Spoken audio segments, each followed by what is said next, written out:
కానీ గతంలో pharma city announce చేశారు గత ప్రభుత్వం. సో కొత్త ప్రభుత్వం వచ్చిన తర్వాత రద్దు చేశారు. గత 6 నెలల నుంచి కానీ మనం గమనించామంటే అసలుకి శ్రీశైలం హైవే గురించి ఎక్కడ ఎలాంటి చర్చ కూడా రాలేదు. ఎందుకంటే అటువైపు ఇన్వెస్ట్ చేయాలంటే కూడా కొంతమంది కొంతకాలం వెయిట్ చేద్దాం అని చెప్పి కూడా ఆలోచించారు. అంటే ఇప్పుడు రేవంత్ రెడ్డి గారు ఒక న్యూ సిటీ నిర్మిస్తాం అక్కడ, అది కూడా ఈ 4 సిటీలు ఏఏ సిటీ కావచ్చు, స్పోర్ట్స్ సిటీ కావచ్చు, మెడికల్ హబ్ కావచ్చు, ఇవన్నీ ఒకే చోట నిర్మించడం ఎంతవరకు కరెక్ట్ అని చెప్పి కూడా కొంతమంది మాట్లాడుతూ ఉన్నారు. సో దీని గురించి మీరు ఏమంటారు? బేసిక్గా మనకి ల్యాండ్ బ్యాంకింగ్ ఇప్పుడు ఎక్సెస్లో ఉండేది ఆ ఒక్క ఏరియాలోనే ఉంది, మన ఆల్ 4 సైడ్స్ చూసుకుంటే.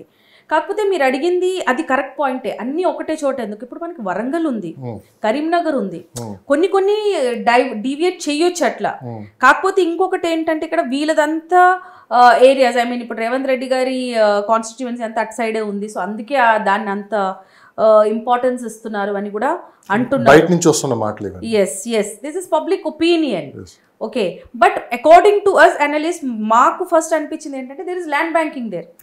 గవర్నమెంట్ ల్యాండ్ బ్యాంకింగ్ ఎక్కడ ఎక్కువ ఉందో అక్కడే వాళ్ళు ఇలాంటి అనౌన్స్మెంట్స్ చేస్తారు. ఎందుకంటే కొత్తది అనౌన్స్ చేసి మళ్ళీ పబ్లిక్ దగ్గర నుంచి ల్యాండ్ పూలింగ్ చేయాలంటే అది చాలా పెద్ద ఒక ప్రొసీజర్. అది it will take 5 years, it my take 10 years also. ఇక్కడ ఆల్రెడీ మనకి ల్యాండ్ పూల్ అయి ఉంది కాబట్టి that is one reason he's announced all at one place. ఇంకొకటి ఈ 12,000 acres ఇది మనకి చాలా చిన్నగానే అనిపిస్తుంది, ఎందుకంటే there is vast amount of areas there. ఇంకొకటి రేవంత్ రెడ్డి గారు చెప్పటం ప్రకారం ఏంటంటే ఫార్మాసిటీ అక్కడ రద్దు చేయడానికి రీజన్ ఈజ్ పొల్యూషన్. ఎందుకంటే అంత ఫార్మా యూనిట్స్ అక్కడ వస్తే పొల్యూషన్ హెవీ అవుతుంది అని.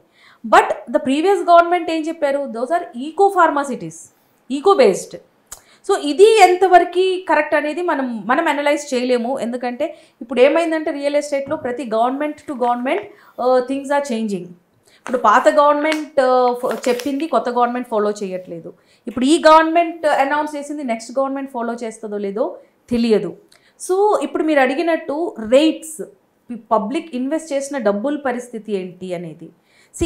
ల్యాండ్లో ఇన్వెస్ట్ చేయటం అనేది ఈజ్ అన్ ఇమోషనల్ ఒక ఇన్వెస్ట్మెంట్ అది. So if you ask person like me, నేనేమంటాను అంటే irrespective of the government policies land అనేది ఎప్పటికైనా పెరుగుతుంది అది.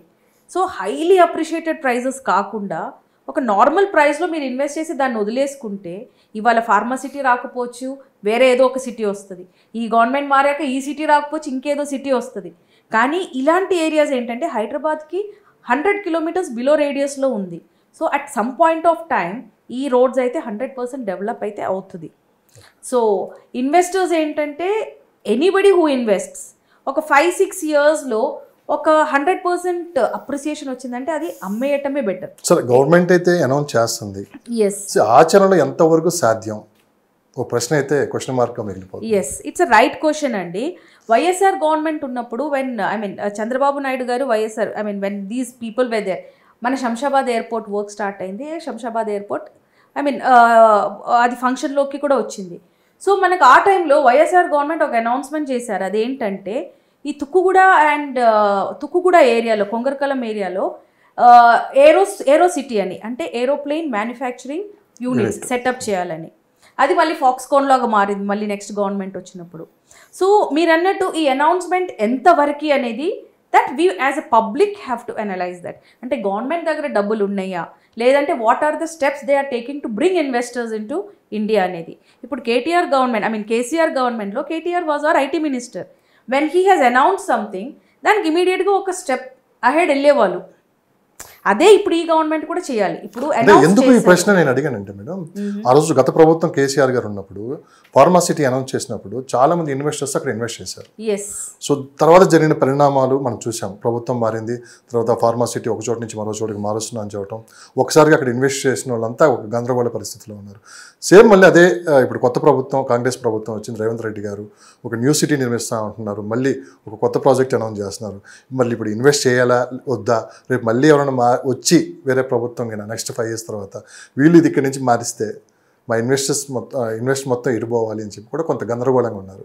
ఇది ఇక్కడ ఏంటంటే irrespective of pharma city, irrespective of the new city, ఇప్పుడు నా దగ్గర కొంచెం డబ్బులు ఉన్నాయి, నేను ఎక్కువ రోజులు డబ్బులు అకౌంట్లో ఉంచలేను, అందుకే మనం రియల్ ఎస్టేట్లో ఇన్వెస్ట్ చేస్తాం. ఈ రియల్ ఎస్టేట్ ఇన్వెస్ట్మెంట్ ఎప్పుడు వస్తుంది అంటే when people have liquid money. మీ దగ్గర 1 కోటి రూపాయలు బ్యాంక్లో ఉందనుకోండి, ఆ 1 కోటి రూపాయలకి ఎంత ఇంట్రెస్ట్ వస్తుంది? చాలా తక్కువ వస్తుంది.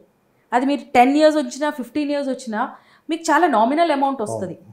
అదే మీరు ఒక రియల్ ఎస్టేట్ ప్రాపర్టీలో ఇన్వెస్ట్ చేశారనుకోండి, అది ఇల్లు ఉండొచ్చు, ప్లాట్ ఉండొచ్చు, కమర్షియల్ ఆస్పెక్ట్ ఉండొచ్చు, మీరు ఇన్వెస్ట్ చేస్తున్నారంటే దానికి మీకు 2 times 3 times 4 times అట్లా అప్రిషియేషన్ ఎవ్రీ ఇయర్ అది 5%, మినిమం 5% to 8% అయితే పెరుగుతుంది హైదరాబాద్లో. సో అందుకే మనం ఆ రియల్ ఎస్టేట్ అనే స్టఫ్లో, అంటే ఆ ప్రోడక్ట్లో మనం ఇన్వెస్ట్ చేస్తున్నాము. సో ఇన్వెస్టర్ పాయింట్ ఆఫ్ వ్యూలో నేను ఫ్రమ్ డే 1 నేను ఒకటే చెప్పేది ఏంటంటే, మీరు కొత్త ఎక్స్పాన్షన్స్ చూడకండి. సిటీ నుంచి, సిటీ ఎంత ఎక్స్పాండ్ అవుతుందో అక్కడి నుంచి ఒక 50 to 100 kilometers రేడియస్లో ఇన్వెస్ట్ చేయండి. అది 5 years ఉండొచ్చు, 10 years ఉండొచ్చు. హైదరాబాద్ లాంటి సిటీ అయితే ఇట్ విల్ నెవర్ డై. ఎందుకంటే మనకి ఆపర్చునిటీస్ చాలా హెవీ ఉన్నాయి హైదరాబాద్లో. సో ఆ ఒక పాయింట్ ఆఫ్ వ్యూలో ఇన్వెస్ట్ చేసుకోవాలి. That is why I said real estate investment is an emotional investment. అది time, how much time we're giving అనేది బేస్ దాని మీద ఉంటుంది. ఫార్మసిటీ వెళ్ళిపోయినాక చాలా ల్యాండ్స్ 20-25,000లో కొన్నట్టువన్నీ 15, 14, 13కి రీసేల్ వేసినా కూడా పోలేదు. ఎస్, అసలు పోలేదు. ఎందుకు అంటే పబ్లిక్ మనసులో ఏమైంది అంటే, అరే ఫార్మసిటీ లేదు, ఇంకా నేను ఆ రోడ్లో ఏం ఇన్వెస్ట్ చేయాలి అని. కానీ ఆ రోడ్కి ఒక స్పెషాలిటీ ఉంది. ఒకటి ఏంటంటే it's on the green belt, ఇంకొకటి that highway, Srisailam highway is very well developed. అది ఆంధ్రాకి కనెక్టివిటీలో one of the highways, main highways. So ఎంత లేదన్నా హైవే అయితే మీకు డెవలప్ అవుతుంది at future at any point of time. So దాన్ని బేస్ చేసుకొని మీరు ఇన్వెస్ట్ చేసుకోవాలి. ఇంకోటి 70% అక్కడ గ్రీనరీ ఉంది. మీ ల్యాండ్స్కి మీరు అక్కడ ఫామ్ హౌస్ కట్టడమో, లేదంటే ఒక రిసార్ట్ కట్టడమో, అలాంటివి ఏం చేసినా కూడా మీరు అది కమర్షియల్ పాయింట్ ఆఫ్ వ్యూలో కూడా మీరు దాన్ని యూటిలైజ్ చేసుకోవచ్చు. So my point of view is not అక్కడ న్యూ సిటీ వస్తుందా, ఫార్మాసిటీ ఉందా అనేది. మనం ఇన్వెస్ట్ చేసినప్పుడు ఆ ప్రాపర్టీకి కొంచెం టైం ఇవ్వాలి. చిన్న పిల్లలు పుట్టినాక we're giving them 20-25 years to settle in their life. అలానే మనం ఒక ప్రాపర్టీ కొన్నప్పుడు దానికి కూడా మినిమం 5 to 10-15 years దానికి మనం టైం ఇవ్వాలి.